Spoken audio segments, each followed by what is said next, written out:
Hola, soy Antonio Vega, miembro del grupo de investigación PAFIU, y en este vídeo vamos a comentar el póster científico, es decir, cómo comunicar nuestra investigación, una de las muchas modalidades.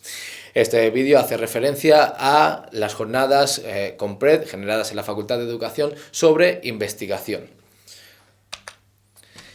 El contenido de este vídeo va a estar clasificado en este índice, que es qué es el póster científico, las características que reúne, las estrategias y recursos que podemos utilizar para la realización de un póster científico, así como un apartado dedicado a cómo realizar el póster paso a paso.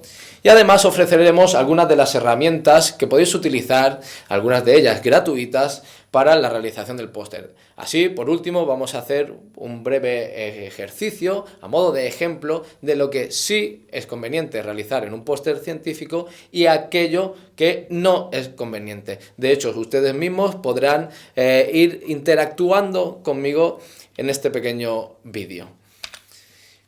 La primera parte, en relación a qué es un póster científico, pues bien, un póster científico es el resumen de una comunicación o una ponencia presentada, ¿sí? Esto se suele hacer en congresos, seminarios o simposium y se puede presentar cualquier tipo de trabajo. De hecho, aquí tienen algunos ejemplos que son los trabajos de investigación, ya sean, por ejemplo, estudios de caso, ¿sí? Trabajos teóricos o prácticos, o la elaboración de un proyecto. También puede ser de innovación o de cualquiera de los ámbitos en los que trabajen. Normalmente el póster científico tiene unas medidas establecidas, en este caso las referencias APA nos dicen que un 90 centímetros por 120, ¿sí? No obstante, es necesario aclarar que si lo van a hacer en un congreso, puede que el congreso establezca las propias medidas del póster, algo a lo que deberán estar muy atentos. Por último, en cuanto a qué es el póster científico y las características, a grosso modo podríamos decir que cumple, vamos a hablar de la secuencia del póster, ¿sí? Tiene una secuencia habitual de contenidos. ¿Qué quiere decir esto? Que aquello que aparezca en su trabajo escrito será lo que aparecerá en el póster en cuanto a los apartados, pero con algunas leves modificaciones, ¿sí? De hecho, tenemos la introducción, tenemos el método, los resultados, las conclusiones y referencias. Es posible que ustedes se hayan dado cuenta de que faltan algunos de los apartados, como por ejemplo puede ser el resumen, ¿sí? O que en este póster no hay una discusión. Esto se debe a que nuestro póster ya es un resumen de nuestra investigación, ¿sí? Sería ilógico que volviéramos a presentar otro resumen. Y en cuanto a la discusión, lo que sucede es que la discusión se genera a posteriori de que nosotros presentemos el póster. Es la forma que tiene de interactuar el público presente con el autor o quien está presentando la investigación. En cuanto a las características, vamos a vamos a tener en cuenta dos aspectos. Uno de ellos, las características del póster, ¿sí? Y por otro, las características de la presentación oral de nuestro póster. Así, la primera de ellas, las características del póster, debemos tener en cuenta que debe tener una estructura clara y con un reconocimiento simple, ¿sí? Para ello, ¿qué vamos a utilizar? Vamos a utilizar poco texto y las máximas ilustraciones posibles. Esto no quiere decir que nuestro póster sean solo ilustraciones con gráficos, tablas y figuras. Debe ser una combinación de ambas, pero toda aquella parte del texto que podamos sustituirla por ilustraciones y que lo haga más comprensible, lo debemos hacer. Por ello, también todas las ilustraciones, todos los gráficos que nosotros podamos añadir tienen que ser atractivos, ¿sí? Tienen que llamar la atención de la persona. Piensen que uno de los objetivos del póster es captar la atención de aquella persona que en un momento dado mira su póster, se refiere a su póster y capta algo que le atrae y se acerca a él a saber más sobre su investigación.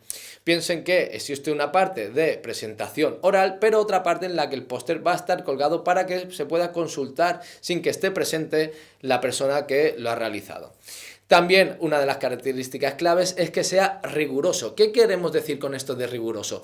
Que el contenido sea limitado. Tengan en cuenta que las características que ofrece el póster, ya sea en tamaño y en formato, no podemos incluir todo lo que va a aparecer en nuestra investigación, ¿sí? Debemos ajustar nuestro contenido a aquello que es lo más importante de nuestra investigación, ¿sí? Siempre teniendo en cuenta que debe ser legible, ameno, que debe estar organizado y sobre todo sintético, ¿sí?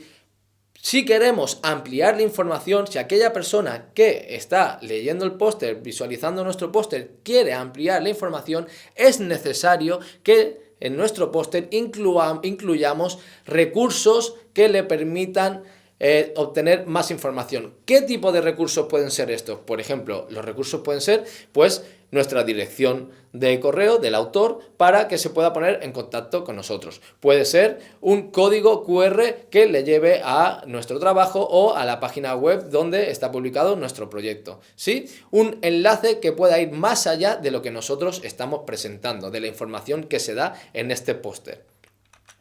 En cuanto a las características de expresión oral, es claro destacar que incluso podríamos decir es necesario captar la atención del público en los primeros segundos, sobre todo en los primeros 5 segundos, ¿sí? Debemos exponer de alguna forma aquello más característico de nuestro póster y que además sepamos que va a atraer la atención del público, ¿sí? Posteriormente vamos a tener que utilizar un lenguaje académico, ¿sí? Teniendo en cuenta que las personas que van a estar como público, sobre todo en un congreso, ya son expertas más o menos en el tema que vamos a presentar, ya que la presentación del póster se agrupan por categorías o contenidos, ¿vale? Además, tenemos un tiempo limitado para presentar el póster. También es necesario que nuestra presentación oral esté acompañada de el lenguaje corporal, un lenguaje expresivo, ¿sí? Un lenguaje que acompañe, que ayude a entender todo aquello que nosotros estamos explicando. Y además, todo ello con un tono de voz que no sea monótono y tratando de evitar las muletillas constantes que normalmente hacen ver que estamos nerviosos o que no estamos del todo seguros, ¿sí? También es necesario, aunque tengamos un tiempo limitado, tomar las pausas correspondientes con tranquilidad. De hecho, considero que es mejor que ustedes puedan presentar de forma tranquila su póster, aunque no lleguen a las conclusiones finales, no lleguen a comentar todas las conclusiones finales, que no traten de generar la máxima información de forma veloz, ¿sí? Por último, bueno, 2 características: seguir un hilo conductor desde nuestro inicio de la presentación hasta el final, ¿sí? Y por último, debemos ser conscientes de que no es necesario realizar la discusión, pero sí, al finalizar, podemos dar algunas de las pistas que nosotros hemos obtenido o hemos utilizado en nuestra discusión, en nuestro trabajo, puesto que la discusión va a venir a posteriori, como he dicho anteriormente, va a venir después de que nosotros hagamos nuestra presentación.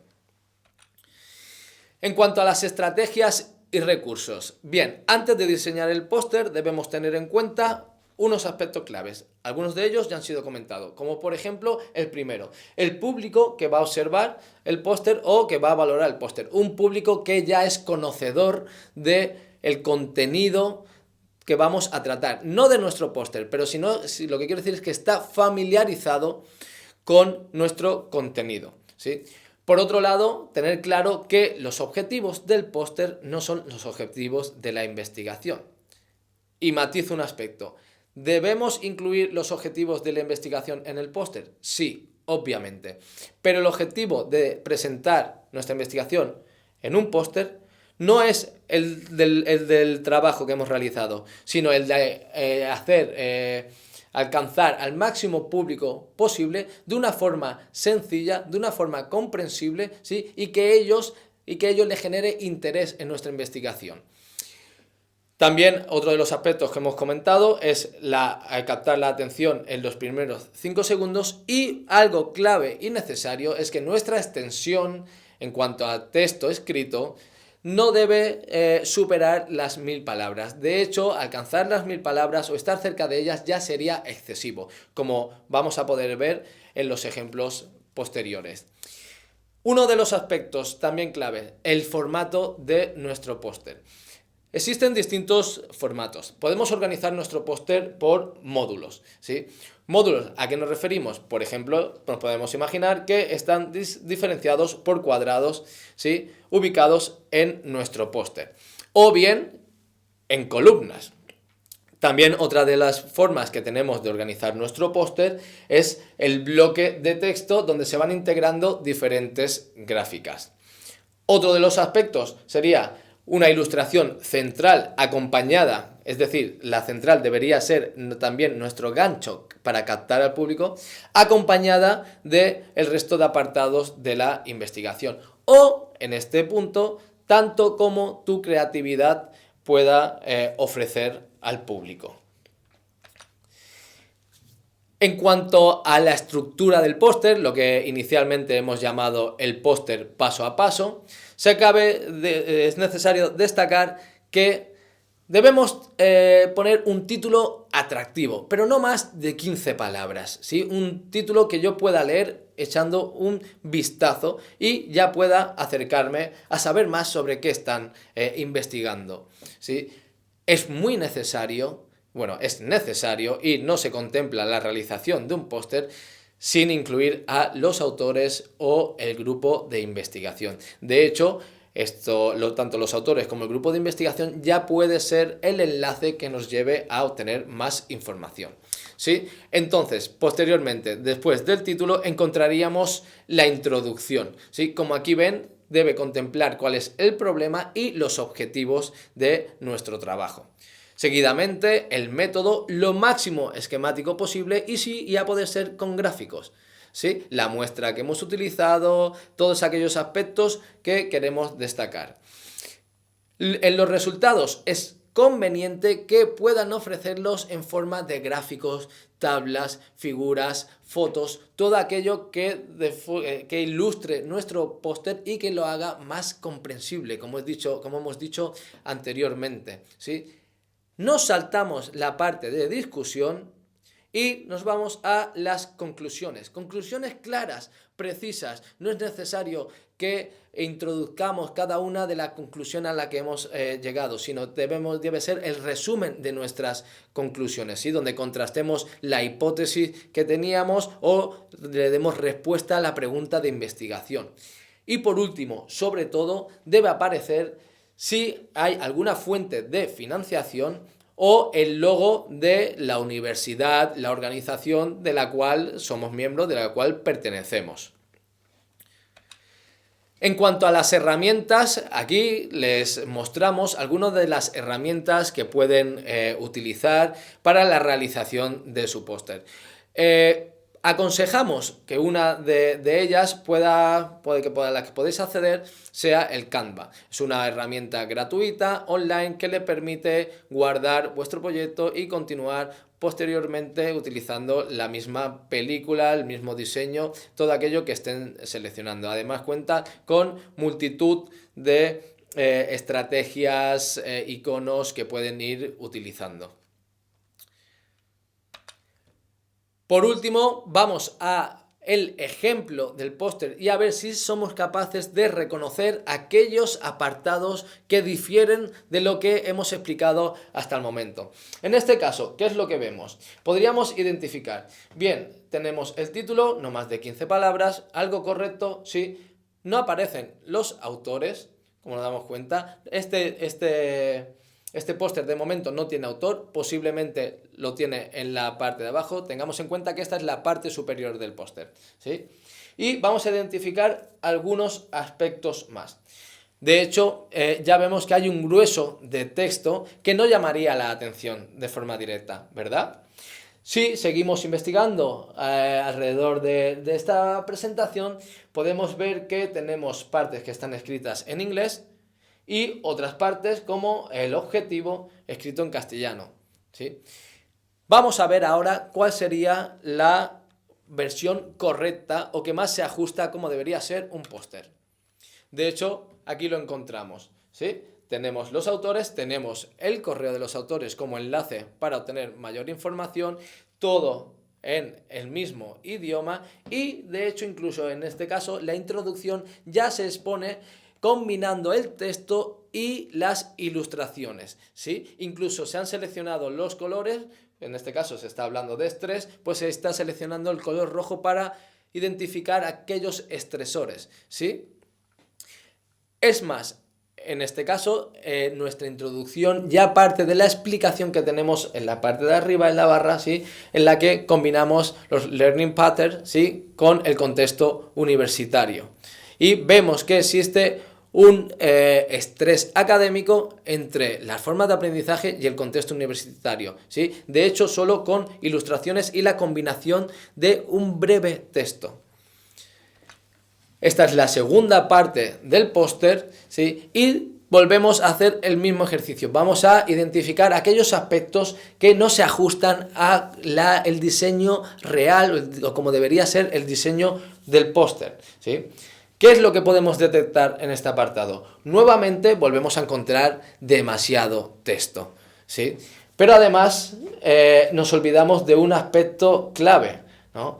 Son las referencias. Este aspecto debe aparecer en nuestro texto de forma resumida, puesto que también se considera, y ya que lo son, un enlace para obtener mayor información. De hecho, ahora vamos a ver la propuesta original y vemos que tenemos la metodología, combina aspectos de texto muy limitados con gráficos, ¿sí? Pero además tenemos los hallazgos, los resultados, en forma de tabla, ¿no? Pues en este caso están relacionando dos variables. Tenemos las variables en la parte de arriba y las variables en la columna, en fila y columna, ¿sí? Y vemos cuáles de ellas se relacionan, ¿sí? Pero además incluye nuestras conclusiones de forma muy resumida y las referencias. Y nuevamente, algo que ya les he comentado, incluye el logo del congreso al que asisten y el logo del grupo de investigación que lo ha llevado a cabo. Espero que esta presentación les haya sido útil para realizar su póster y les aconsejo que si tienen alguna duda puedan ir al grupo de investigación Compred, que lo encontrarán en la Universidad Autónoma de Barcelona, y desde allá trataremos de dar respuesta a todos los problemas o dudas que tengan en relación a las investigaciones que están llevando a cabo. Muchas gracias.